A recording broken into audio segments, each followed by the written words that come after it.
কারাকারি করে লাভ নেই। রিজিক বন্টন করা, রিজিক কি করা, আর রিজকু মাকসুম, একদম বন্টিত হয়ে গেছে। আল্লাহি লান তামুতা নাফসান হাত্তা তাস্তাকমিলা রিজকাহা।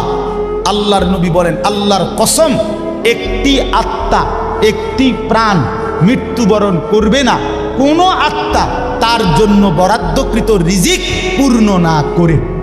বাতেই লোকমা না খাইয়া আপনার বাপের ক্ষমতাও নাই, আপনি মরে যাবেন। আর যেটা নাই সেটা আপনি খাইতে পারবেন না। আমি খাইতে বসি ভাত, আমার প্লেটে ভাত নিয়া আমার বাচ্চা বাহিরে খেলে, 2 বছরের মেয়েটা মাঝে মধ্যে দৌড় দিয়ে আসে, আইসা 1 লোকমা নিয়ে যায়, নিয়ে আবার দৌড় দিয়ে যায়, বাকি ভাত আমি শেষ করছি। তা আমার মালিক যেন বলে, আনিস, ওই মাঝখানের এই লোকমাটা তোর মেয়েরই ছিল, আমি তাকে যথাসময়ই নেওয়ার জন্য পাঠাইছি। তুমি যদিও ভাবছিলা পুরা ভাত তোমার, কিন্তু না, মাঝের 1 লোকমা তোমার মেয়ের। হ্যাঁ, রিজিক বন্টিত হয়ে আছে, রিজিক বন্টিত হয়ে আছে। ইন্না রাব্বি ইয়াবসুতুর রিজকা লিমান ইয়াশা ওয়া ইয়াকদির। আল্লাহ বলে, বান্দা, আমি যাকে ইচ্ছা রিজিক বেশি দেই, যাকে ইচ্ছা রিজিক কমিয়ে দেই, এটা আমার ইচ্ছা, আমার ইচ্ছা। বিশ্বাস, এক বিমানে বিদেশ গেছে, একই কোম্পানির চাকরি করে, 1 রুমে থাকে 16 বছর। আইবার পরে আমার পরিচিত একজনে বাড়ি গাড়ি অনেক কিছু করছে, আরেকজনে 16 বছর পরে আইবার সময় আরেকজনের থেকে ফ্যান হাওলাত কইরা তো চিন্তা হয়েছে। একবার সত্যি নিজে কইছে, কজুর এই ফ্যানটা আরেকজন তে লই আইছে। 1 রুমে থাকছে, 1 রুম, 1 দেশে। এমন হলো কেন? ফায়সালা কোথায়? আরে ফায়সালা কোথায়? এটা বুঝতেই হবে বাপ, এটা বুঝতেই হবে। দুনিয়া নিয়া কারাকারি না, দুনিয়া নিয়া কারাকারি না, দুনিয়া নিয়া কারাকারি না, দুনিয়ায় সেই যাবে। দাওয়াত ও তাবলীগের বিশ্ববিখ্যাত মুরব্বী ছিলেন, আহা, সোনার মানুষ ছিলেন, আলোকিত মানুষ ছিলেন হযরত মাওলানা উমর পালনপুরি রাহমাতুল্লাহি আলাইহি। উনি বলতেন, বাপ, মসজিদের ছাদে মনে করেন 500 লিটারের একটা পানির ট্যাঙ্কি, আর নিচে 5টা ট্যাপ অজু করার জন্য দিছে। তো হযরত উদাহরণ দিতেন আর কি, যে 5টা ট্যাপ দিয়ে মানুষ অজু করে, এখন পানি শেষ, অজু করতে করতে পানি কি হয়ে গেছে, আর কয় লিটার শেষ হয়েছে। আচ্ছা, এখন মুসল্লি একটু বেশি দেখা মসজিদ কমিটি বলল যে না, কষ্ট হয় 5টা ট্যাপে উজু করতে, মুসল্লিদের আরও 5টা ট্যাপ লাগান। তো আরও 5টা ট্যাপ লাগাইছে। এখন ট্যাপ হয়েছে কয়টা? এখন মুসল্লিরা উজু করে 10টা ট্যাপ দিয়া পানি শেষ হয়েছে। এখন পানি শেষ হয়েছে কয় লিটার? ধরো মিয়া, আগে না 5টা থাকতে না 500 লিটার, এখন 1000 লিটার। কি লেগে 1000 লিটার? এই কথাটা বুঝছেন কি না বলেন? ওইখানে টাঙ্কি কয় লিটার, এনে ট্যাপ যদি আরো 10টাও বাড়ায়, পানি শেষ হয়েছে কদ্দুর? এই কথা, এটা আপনি যত দাম দেয় বাড়ান, শেষ হইতেন তো একত্র করলে এই 18টি, 318 অথবা কি 9 দুগুণে 18। কথা বুঝছেন? হয়তো 3 খানে 6 করে 18 হয়েছে, আর অথবা 9 9 18 হয়েছে, আর অথবা ডাইরেক্ট 18। তার মানে 18 ঠিক, হয়তো 318 অথবা 9 দুগুণে 18 অথবা ডাইরেক্ট কি, মানে আমনে দামদা বাড়াইয়া লাভ, বাড়াইতে হইব ওই টাঙ্কি আসমানে বাড়াইতে হবে। কোরআনুল কারীমে স্পষ্ট কোরআনের আয়াত আছে, অফিস সামাই রিজকুকুম, একটা ডাইরেক্ট বাংলায় কইছে আল্লাহ। আমার শায়েখ আরিফ বিল্লাহ হাকিমুন নফস আল্লামা মুফতি মুশতাকুন নবী কাসিমি, এ হুজুর মাঝে মাঝে মহব্বতে এই কথাটা বলে। কোনো কথা একদম খুব স্বাভাবিকভাবে যখন আল্লাহ বলছেন, মনে হয় যেন বাংলায় বলছে। আল্লাহ বলে, অফিস সামাই রিজকুকুম, বান্দা, তোমাদের রিজিক আসমানে, আসমানে, আসমান। কোথায় বলেন না? এই খেতে না, গার্মেন্টসে না, মেলে না, ফ্যাক্টরিতে না, এগুলো সব আল্লাহর ফায়সালায়, আসমানি ফায়সালায় এখানে উৎপাদিত হচ্ছে। আল্লাহ আমাদেরকে বুঝ দান করেন। আমি আমার এই কথাটাই হৃদয়ের সবটুকু দিয়ে বুঝাইতে চেষ্টা করলাম। শুধু কেবল দুনিয়া নিয়ে কারাকারি করা না, শুধু নিয়ে দুনিয়া নিয়ে ব্যস্ত না জিন্দিগি। বাপ আমার, যুবক ভাই, তোমার কাছে আমার অনুরোধ, মুরব্বী বাবা আপনাদের কাছে আমার অনুরোধ, কাজে লাগাইলেও এই হায়াত নষ্ট করে দিল এই হায়াত, বন্ধু গড়লেও এই হায়াত নষ্ট করলো এই হায়াত। না আপনি আবার ফিরে আসবেন, না আমি আবার ফিরে আসব। দোস্ত আমার, হায়াতকে কদর করেন, জিন্দিগিকে কদর করেন। আর আসবেন না আপনিও, আর আসবো না আমিও। এবার আমার এই আয়াতের তর্জমাগুলো শুনেন, তাইলে আমার কথা শেষ। আমি কয়েকটা আয়াত, ছোট্ট ছোট্ট আয়াত, 15টা আয়াত পড়ছি। অল্প সময় আমি কথা শেষ করে দিচ্ছি। মূলত এখানে 29 নম্বর পারা, কোরআনুল কারীমের 75 নম্বর সূরা। সূরাটার নাম হলো কিয়ামাহ, মানে কিয়ামত। কিয়ামত আর কি, এই শব্দটা, এই সূরাটার নাম। কোরআনুল কারীমের মধ্যে পুরা কোরআনে 30 পারা কোরআনে মৌলিক আলোচ্য বিষয় হলো 3টা, মোটা দাগে। এই 3টারই বিস্তারিত আলোচনা ব্যাখ্যা হলো কোরআন। 3 কথা মূল আলোচনা কোরআন: তাওহীদ, রিসালাত, আখিরাত। কোন তো কি কইছি? এই 3 কথা পুরা কোরআনের বক্তব্য। এই 3 কথা আমাদের প্রিয় নবী সাল্লাল্লাহু আলাইহি সাল্লামের 23 বছরের সমস্ত কথা, জিন্দিগির খোলাসা। বুঝছেন কিনা? পুরা ইসলামের সারাংশ এই 3টা কথা: তাওহীদ, রিসালাত, আখিরাত। তাওহীদ কি? তাওহীদ হলো লা ইলাহা ইল্লাল্লাহ, এই ঈমান, এই কালেমা। লা ইলাহা ইল্লাল্লাহর যত দাবি, লা ইলাহা ইল্লাল্লাহ এটা আপনার কাছে যা যা দাবি করে এই সবটা আদায় করা, পালন করা, এটা তাওহীদ। লা ইলাহা ইল্লাল্লাহ এই কথা আপনার কাছে দাবি করে শুধু এই শব্দটা মুখস্থ রাখবেন আর বাকি যা মন চা তাই করবেন, এটা না। লা ইলাহা ইল্লাল্লাহ আপনার কাছে দাবি করে যে তাওহীদ মানে একত্ববাদ। এক আসমানে, 7 আসমানে, 7 তবক জমিনে, কায়নাতের যেখানে যা তা হচ্ছে শুধু একজনের ইচ্ছায়, তিনি আল্লাহ। আমার মাথার চুল থেকে পায়ের নখ পর্যন্ত, আমার দেহের ভিতর বাহির নিয়ন্ত্রিত হচ্ছে শুধুই একজনের ইচ্ছায়, তিনি আল্লাহ। আমার জিন্দিগির হাসি কান্না, আনন্দ বেদনা, দুঃখ সুখ, প্রয়োজন অপ্রয়োজন, আমার চাওয়া পাওয়া, প্রাপ্তি অপ্রাপ্তি, সুখ দুঃখ সব কিছু আমার ভিতর বাহির পূর্ণ করবেন, পূরণ হবে যার মাধ্যমে, তিনি শুধুই একজন আল্লাহ। এটাই তাওহীদ। এই কথা দিলে বসানো, এই কথা দিলে বসানো। দাওয়াত ও তাবলীগের সাথীরা এই পৃথিবী ঘুরে ঘুরে সবচেয়ে বেশি আল্লাহর বান্দাদের কলজার মধ্যে এই কথাটা বসাইতে চায়। সকালেও বলে, জোহরের পরে বলে, আসরের পরেও বলে, মাগরিবের পরেও বলে, মাখলুক থেকে কিছু হয় না। ভাই, মাখলুক থেকে কিছু হয় না, মাখলুক কিছুই করে না। ডানে বামে উপরে নিচে আমরা যেখানে যা দেখি এগুলো কিছুই করে না, করে যা শুধুই আল্লাহ আল্লাহ আল্লাহ। এই কথা টানা 40 দিন কলিজার মধ্যে বসায়, টানা 120 দিন 4 মাস কলিজার মধ্যে বসায়, লোকটার দিলে বসে যায়, জিন্দিগি সুন্দর হয়েছে। হ্যাঁ, এটা পরীক্ষিত, দেখো, পরীক্ষিত পরীক্ষিত। এই জন্য ওলামায়ে কেরামের তত্ত্বাবধানে, নিজ নিজ অঞ্চলের সংখ্যাগরিষ্ঠ ওলামায়ে কেরামের তত্ত্বাবধানে, মশওয়ারায়, পরামর্শ নিয়ে দাওয়াত ও তাবলীগের সাথে জুড়ে থাকবেন। বলেন ইনশাআল্লাহ। 2, 3, 4 ফেব্রুয়ারি বিশ্ব ইজতেমা। জানেন? 2, 3, 4 ফেব্রুয়ারি বিশ্ব ইজতেমা। বলেন কত তারিখ? ফেব্রুয়ারি। ফেব্রুয়ারি কর না কেন? 2, 3, 4 ফেব্রুয়ারি। বলেন কত তারিখ? বিশ্ব ইজতেমা। আল্লাহ কবুল করেন। আপনারা আমরা সবাই যাব ইনশাআল্লাহ। তো বলতেছিলাম, এই তাওহীদ লা ইলাহা ইল্লাল্লাহ এটা কলিজার মধ্যে বসানো। নবী সাল্লাল্লাহু আলাইহি সাল্লাম বলেন, আল্লাহর নবী বলছেন, ওয়ালাম আন্নাল উম্মাতা লাউ ইজতামাআত আলা আন ইয়ানফাউকা বিশাইইন লাম ইয়ানফাউকা ইল্লা বিশাইইন কাদ কাতাবাহু আল্লাহু লাক। আল্লাহর নবী বলেন, উম্মত শোনো, গোটা পৃথিবী যদি একত্রিত হয়ে সিদ্ধান্ত নেয় তোমার একটু উপকার করবে, কিছুই করতে পারবে না, তোমার কেবল সেই উপকারটাই হবে যেটা আল্লাহ তোমার জন্য তাকদীরে আসমান জমিন সৃষ্টির 50,000 বছর আগে লিখে রেখেছে। ওয়ালা বিজতামাউ আলা আন ইয়াদুররুকা বিশাইইন কাদ কাতাবাহু লাম ইয়াদুররুকা ইল্লা বিশাইইন কাদ কাতাবাহু আল্লাহু আলাইকা।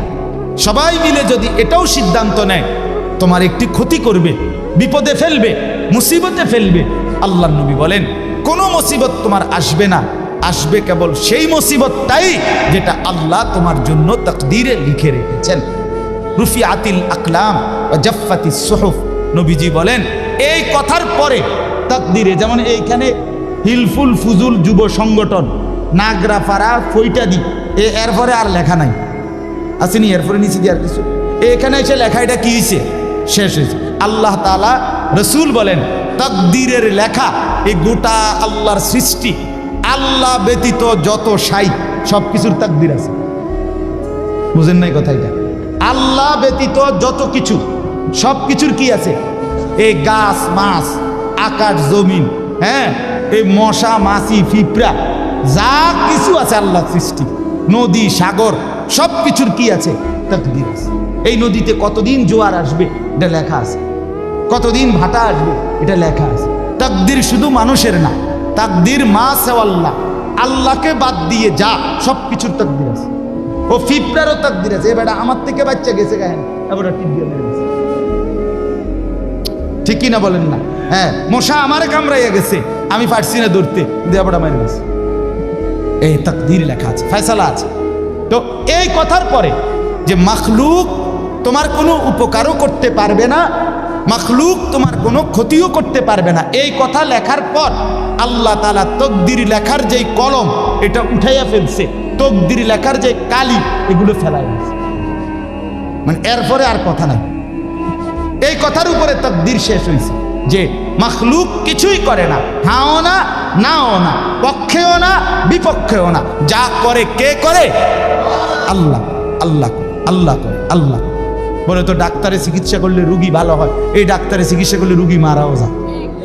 যে হাসপাতালে রুগী সুস্থ হইয়া বাড়ি যায়, এই হাসপাতাল থেকে রুগী মইরা অ্যাম্বুলেন্সও, ঠিক কিনা বলেন না?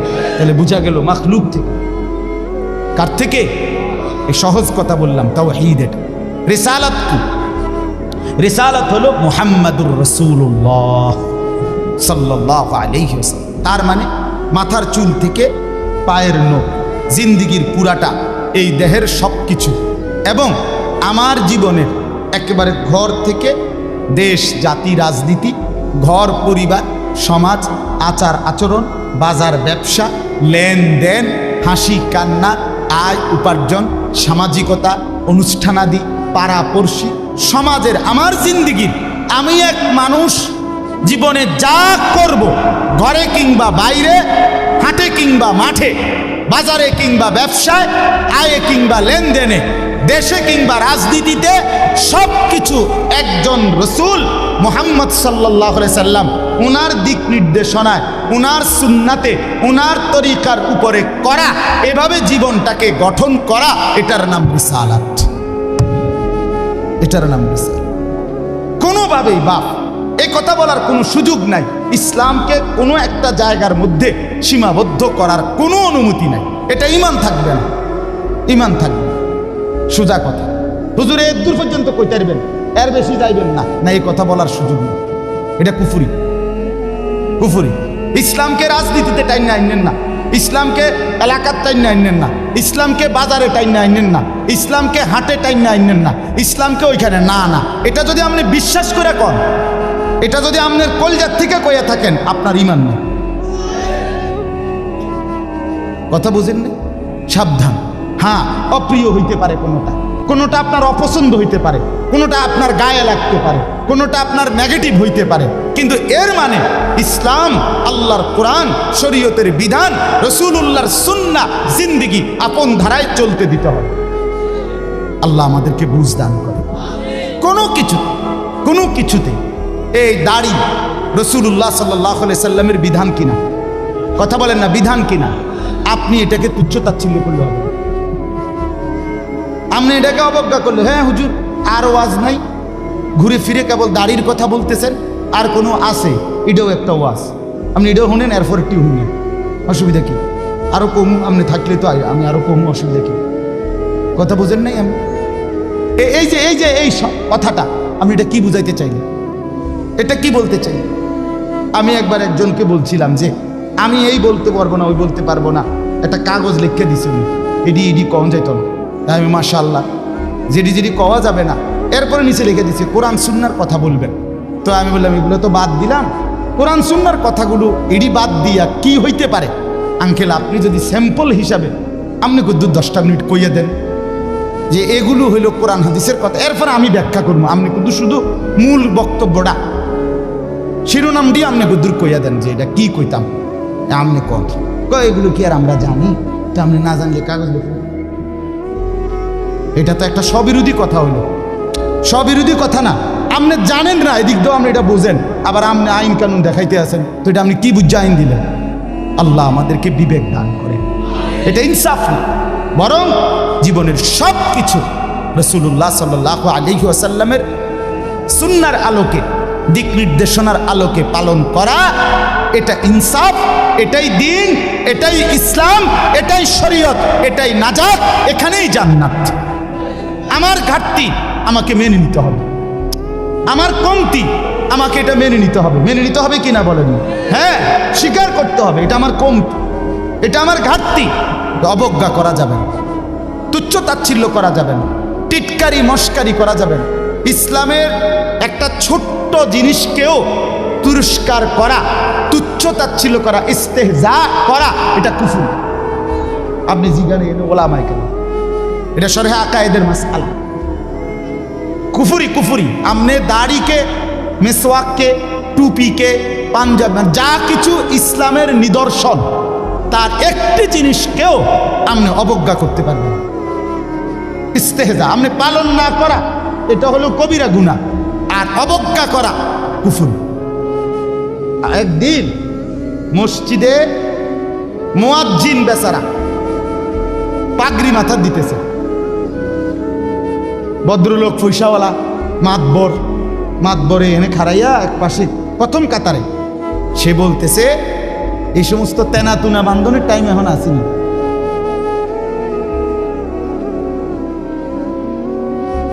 বুঝছেন? হে প্রথম কাতারে পয়সা ওরা টাইলসের টিয়া দিছে, বুঝেন না কথাটা? মসজিদে টাইলসের টিয়া দিছে, এবারে তো মসজিদে তো উনি টাইলস না দিলে আমরা নামাজ পড়লাম বলে কেমনি? বাপরে বাপ, আপনি এটা কি বলবেন? কাকে তিরস্কার করবেন? আমার এই দুই চোখে আমি দেখছি, এই চোখে ভদ্রলোক কোটি কোটি টাকার মালিক, প্রাইভেট ব্যাংকের ভাইস চেয়ারম্যান, উনি জানাজা পড়ছে। জানাজার আগে ইমাম সাহেব, স্থানীয় একজন ইমাম সাহেব কবরের আযাবের দুইটা কথা কইছে। ওই উনি একটু 4-5 মিনিট বলাতে 2-4 জন নেতা বক্তব্য দিতে পারে না। হইতে পারে না যে জানাজার আগে দিয়েছে কুদুর কথা কয়, কথা বুঝছেন কি? এটা কোনোভাবেই সুন্নত না, সুন্নত কোনো তরিকা না, কেমনে চালু হয়ে গেছে। যাই হোক, তো ওই ইমাম সাহেব কবরের আযাবের কথাটা বলাতে হতে পারে 2-4 জন নেতার বক্তব্য দিতে কি হয়েছে, একটু সময় হয়েছে না বা পারছে না দিতে। এই জায়গাটা মানে আরো 2 জন দূর কথা কইতো, ওই ভুল উচ্চারণে কইতো, আরে কুল্লু নাফসিন যায়কাতুল মউত। আপনি এতটি জানাজা পড়েন, আপনি দূরে এই লাইনটাও ঠিক করতে পারলেন না। এই কথাটা কমপক্ষে ঠিক করতেন যে আমি যেহেতু প্রায় জানাজা পড়ন লাগে, হ্যাঁ এটা তো কদ্দূর ঠিক করি না, এইটাও করতে পারেন। তো যাই হোক, উনি ডাইকা ইমাম সাহেবকে বলতেছে, আমি নিজে দেখছি, উনি ডাইকা বলতেছে, হুজুর কবরের আযাবের মিথ্যা ভয় দেখিয়ে লোকদেরকে আর কতদিন বোকা বানিয়ে রাখবে? মুসলমানের বাচ্চা জানাজা পড়ছে, অহংকার করে গেলেন দুনিয়াতে, আর কি এরপরে মরতেন না, আপনি মরতেন না, আপনি কবরে যাইতেন না শেষ পর্যন্ত, না ফেরেশতা আপনারে দেখবে না কবরে। আল্লাহ আমাদেরকে বুঝতাম।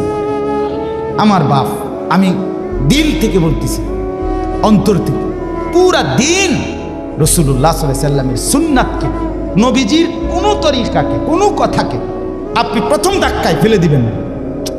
কথা রুচেন কিনা বলেন, মাথা নোয়ায় ফেলবেন, নত নিজেকে ছোট করেন, এরপরে ভাবেন আমার এই ত্রুটির সমাধান কি করতে পারি।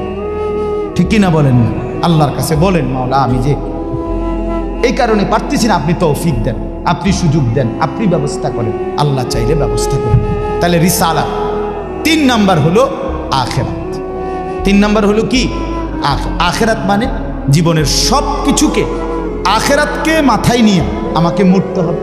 কবর, হাসর, মিজান, ফুলসেরাত, আমার হিসাব, আমার আমলনামা, ফুলসেরাত পার, জান্নাত কিংবা জাহান্নাম, এইটাকে মাথায় রেখেই আমার হাঁটা চলা, আয় উপার্জন, স্ত্রী সন্তান, সংসার, আমার চলা ফেরা, আচার অনুষ্ঠান, বাজার ব্যবসা, লেনদেন, মানে কোনো কিছু করতে গিয়ে আমার যেন আখিরাত ক্ষতিগ্রস্ত হয়।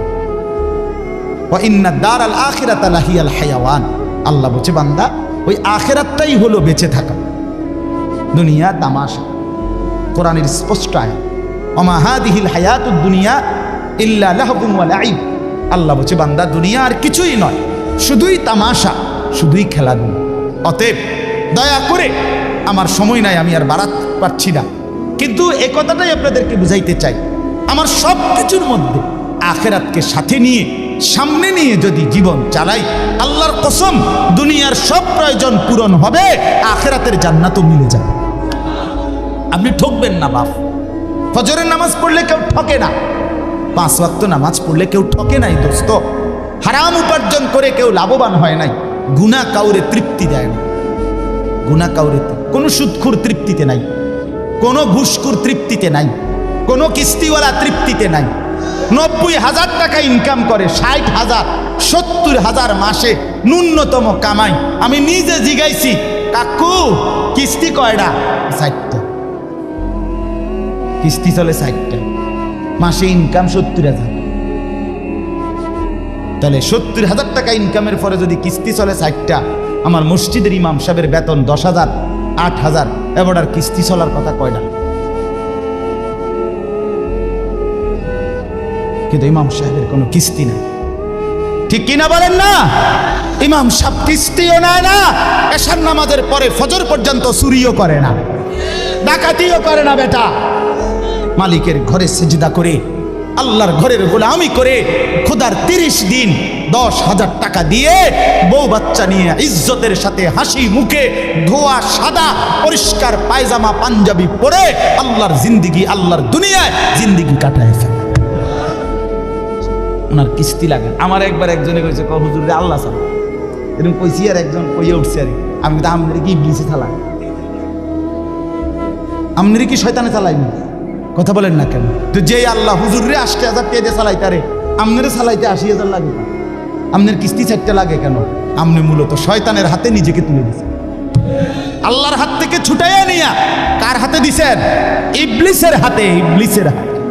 আপনি সুখ পাইতেন না, মনে রাখেন। আমি লিখকে দিলাম, সিল মাইরে মামা, সিল আছে, সুন্দর সিল, ওই যে কম্পিউটার সিল যেটা থাক, আমার এডি সিল আছে। আপনি সুখ পাইতেন না, আপনি তৃপ্তি পাবেন না। গুনাহ তৃপ্তি দেয় না। এক সাগর, আটলান্টিক মহাসাগরের সব পানি যদি কোনো নেশাখোর, মদখোর, কোনো গাঞ্জাখোরকে দেওয়া হয়, সব পান করার পরেও তার তৃপ্তি হবে না। কিন্তু 1 গ্লাস পবিত্র পানি পান করে তৃপ্ত হয়ে যায় হালাল। সারা পৃথিবীর 100 কোটি নারী যদি আজকের অসভ্য উলঙ্গ ছবি দেখে, যেই যুবক এরে যদি 100 কোটি নারীও উলঙ্গ করে দেখায়, কসম আল্লাহর, এই জানোয়ারের তৃপ্তি হবে না। কিন্তু একজন পুরুষ 70 বছর 90 বছর একজন হালাল স্ত্রী দিয়া তার জিন্দিগি কাটায় ফেলে। হালাল তৃপ্তি দেয়, হারাম কি দেয় না? আল্লাহ আমাদেরকে বুঝ দান করে। অতএব আখিরাতকে বাদ না দেওয়া। যুবক বন্ধু তুমিও না, বুড়া বাপ আপনিও না, পর্দার আড়ালের মা বোন আপনারাও না। আল্লাহ আপনাদেরকে তৌফিক দেন, আল্লাহ আপনাদেরকে কবুল করেন। এই আয়াতগুলোতে আল্লাহ আখিরাতের কথা বলছেন। আমি শুধু এক টানে তর্জমা বলছি, লা উকসিমু বিয়াউমিল কিয়ামা। আল্লাহ বলেন আমি কসম করছি কিয়ামতের দিনের। ওয়ালা উকসিমু বিন-নাফসিল লাওয়ামা।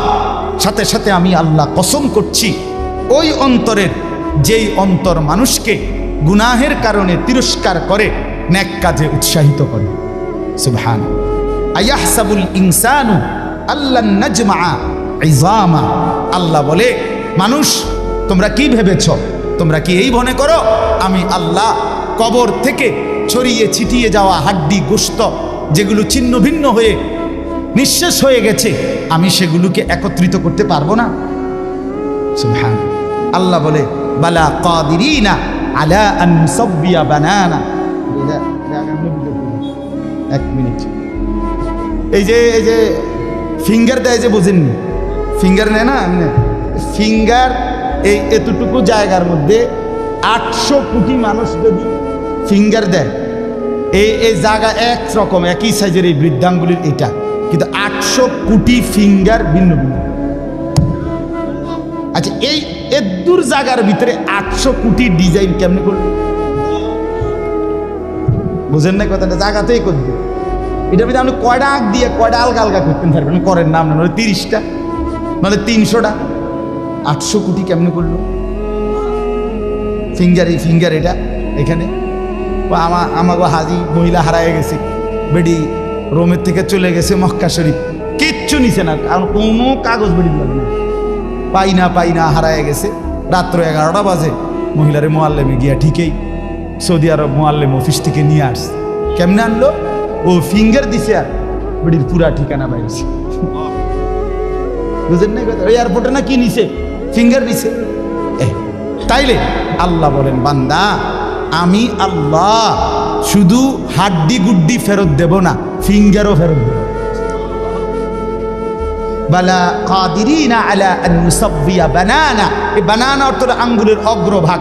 আঙ্গুলের অগ্রভাগে যেই দাগগুলো ছিল, ঠিক যারটা যেটা ছিল দুনিয়াতে থাকাকালীন, কিয়ামতের ময়দানে উঠাইবার সময় ওই ফিঙ্গার মিলাইয়া যদি এখানে ফিঙ্গার দিয়ে রাখো, হাসরের মাঠে ফিঙ্গার দিল, এক ফিঙ্গার আসবে। বালা কাদিরিনা আলা আন নুসাব্বিয়া বানানা। এমন জিন তিনি আল্লাহ। বাল ইউরিদুল ইনসানু লিয়াফজুরা আমামা। আল্লাহ বলে, অথচ মানুষ সে বর্তমানকে তো অস্বীকার করে করে আর সামনের ভবিষ্যৎ নিয়েও আমি আল্লাহর সাথে তর্ক করে। কি করে? ইয়াসআলু আইয়ানা ইয়াউমুল কিয়ামা। অহংকার আর নাফরমানি করতে করতে হুজুরদেরকে, আলেমদেরকে, দিনদারদেরকে ব্যঙ্গ করে জিজ্ঞেস করে, কি কোন দিন হইব কিয়ামত? হয় না দি কোন দিন হইব? ফাইদা বারিকাল বাসার। আল্লাহ বলে, হবে বান্দা, সেদিন কিয়ামত হবে যেদিন ইসরাফিল ফু দিবে, সেদিন সমস্ত চোখ ধাঁধা লেগে যাবে। আহা কি হলো, আহা কি হলো। ওয়া খাসাফাল কামার। সব চাঁদটা আলোহীন হয়ে যাবে। ওয়া জুমিআ শামসু ওয়াল কামার। সূর্য চন্দ্র এক হয়ে নিষ্প্রভ আলোহীন হয়ে যাবে, সব এলোমেলো হয়ে যাবে।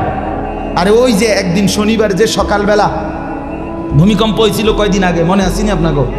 9:30টার দিকে আমি চাঁদপুর ছিলাম মাহফিলের কারণে। কুমিল্লা ক্যান্টনমেন্ট তো আমার বাসা। তো ওইখানে এক ব্যবসায়ী, ক্যান্টনমেন্টের গুমতি টাওয়ার, বড় টাওয়ার, ব্যবসায়ী আমারে ফোন দিচ্ছে, হুজুর হুজুর হুজুর হুজুর দোয়া করেন, দোয়া করেন। কি হয়েছে? আমরা সব ব্যবসায়ী বাইরে গেছি। কি হয়েছে ভাই? কয় এখানে আমরা আপনার ভূমিকম্প হয়েছে, সব বাইরে হয়ে গেছে। আমি বললাম, না ভাই, দোয়া করে আমার কোনো লাভ নাই, কারণ আমার এনো লড়ে। কে কারে দোয়া করে? আমার এনো তো কি হইতেছে, লড়ছে তো, আমি আপনার কি দোয়া করতাম? আমি তো দৌড়ের উপরে আছি। ঠিক কি না বলেন না কেন?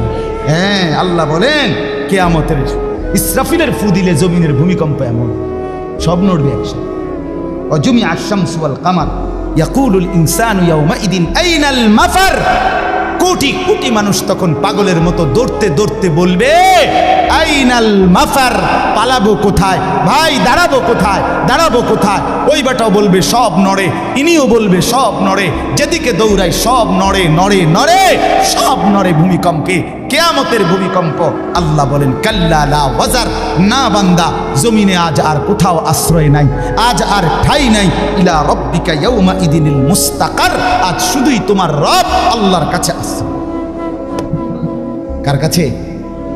ইউনাব্বাউল ইনসানু ইয়াওমাইদিন বিমা কদ্দামা ওয়া আখার। এবার আল্লাহ বলেন, আজ আমার কাছে ফিরিয়ে নিয়ে কিয়ামতের ময়দানে প্রত্যেককে জানানো হবে তুমি নিজের হায়াতে যা কিছু আমল করেছো আর তোমার পরে তোমার নামে যা কিছু আমল চলেছে সব কিছু তোমাকে জানানো হবে। তুমি করেছো এই, তোমার নামে চালু ছিল এই, আমি করেছি নামাজ এত ওয়াক্ত, আমি মসজিদে দিয়েছিলাম তো সেই মসজিদে নামাজ হয়েছে এত ওয়াক্ত। আল্লাহ বলেন তোমার নিজের নামাজ এটার নেকিও তোমার, ওই মসজিদে যে সহযোগিতা দিয়েছিলে সেই নামাজগুলোর সওয়াবও তোমার নামে দেওয়া হবে। এবার সুবহানাল্লাহ কইছেন না, নাউজুবিল্লাহ লেখা রেডি হন। তুমি যে দেখছো টেলিভিশন এগুলার গুনাও লেখা হবে। তোমার যে বউ বাচ্চার জন্য রঙিনটা রাইখা আইছো টেলিভিশন, তারা পরবর্তী এই টেলিভিশন যেই 20 বছর দেখছে এইটার সমস্ত গুনাও তোমার নামে লেখা হবে। সমান সমান হয়েছি নি? সুবহানাল্লাহ নাউজুবিল্লাহ। এবার আম্মু বুঝ করে বালিল ইনসানু আলা নাফসিহি বাসীরা। আল্লাহ বলে শুধু জানাবো না, বরং প্রত্যেকটা মানুষ নিজের আমলনামা নিজের চোখেই দেখবে। ওয়ালাউ আলকা মাআযীরা, যদিও সে নিজের আমলনামা দেখে নানা উজর আপত্তি ছলছাতুরি করতে চেষ্টা করবে, আল্লাহ এদিনই না তো না, ঠিক আছে কিন্তু এইভাবে বুঝি করছি। আরে কি তো শুক্রবারটাও তো পাইতেছি, শুক্রবার ওদের নাই। ফেরেশতা বলবো দোস্ত শুক্রবারে আইছিলা ঠিক, অজু হয়েছে না দিকে লিখছি না। শুক্রবারে আইছিলা ঠিক, কিন্তু ওই যে খুতবার সময় জিমাইছ, তোমার তো হোক বা নাই, তুমি খারাই গেছো, ইয়ে হয়েছে না। বাদ সদর বদরের। হ্যাঁ, আল্লাহ বলেন বান্দা ওজোর পেশ করবে, কিন্তু আমি তার কোনো ওজোর শুনবো না। আল্লাহ আমাদের প্রত্যেককে আখিরাতের জন্য প্রস্তুতি নেওয়ার তৌফিক দান করেন। আমরা বাঁচবার উপায় নাই, আমরা আড়াল করবার উপায় নাই, লুকাইবার কোনো সুযোগ নাই। আছে কি কোনো সুযোগ? অতএব দোস্ত আমার, লা ইলাহা ইল্লাল্লাহকে মেনে নেন, মুহাম্মাদুর রাসূলুল্লাহকে জীবনে পুরা জিন্দেগি রাসূলের সুন্নাতকে গ্রহণ করেন, আখিরাতের জন্য প্রস্তুতি নেন। আল্লাহ তৌফিক দেন, আল্লাহ কবুল করেন। যুবক ভাই 5 ওয়াক্ত নামাজ পড়ো, ফজরের নামাজ কষ্ট করে হলেও পড়ো। মোবাইলের উলঙ্গ ছবি, নাচ গান, নর্তকী দেখা ছেড়ে দাও দোস্ত আমার। বাপ চাচারা বিড়ি সিগারেট খাওয়া বন্ধ করে দেন, চায়ের দোকানের আড্ডা বন্ধ করে দেন। হায়াতের শেষ টাইম